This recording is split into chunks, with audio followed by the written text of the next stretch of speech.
குபேரன் படம் பார்க்க வந்திருக்கேன். ஏன் தெரியுமா? நீங்களும் பார்த்தீங்கன்னா, உங்களுக்கும் குபேரன் மாரி காசு கொட்டோ கொட்டுன்னு கொட்டும்.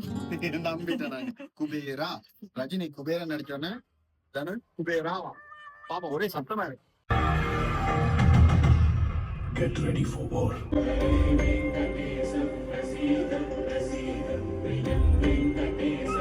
அம்மா அம்மா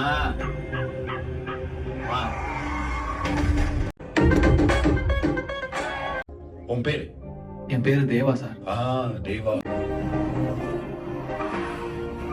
கிட்னி எடுத்துருவீங்களா sir? No no no no no. Idli packet வரட்டா? பண்ணும். இல்ல கார்டு அப்படின்னா அழ வச்சுட்டாங்களா அவங்கள? ஒரு குழந்தைய கொண்டு வந்து வச்சு போட்டு சாவடிச்சுட்டாங்க. ரொம்பவே அழ வச்சுட்டாங்க. அது மட்டும் இல்ல, இந்த உலகத்துல பிறக்கிற யாரும் பிச்சைக்காரரா பிறக்கவே கூடாது. அப்படின்னா நாங்க அதத்தான் தெளிவு பிறந்திருக்க கூடாது. அப்படி இல்ல, பிச்சைக்காரன்னு நிர்ணயிக்கிறது காசை அடாத்தா சேர்த்து வச்சிருக்கிறது தான் மற்றவே பிச்சைக்காரனா நிர்ணயிக்கிறது. ஸோ இங்க அப்படிலாம் மட்டும் இல்லை.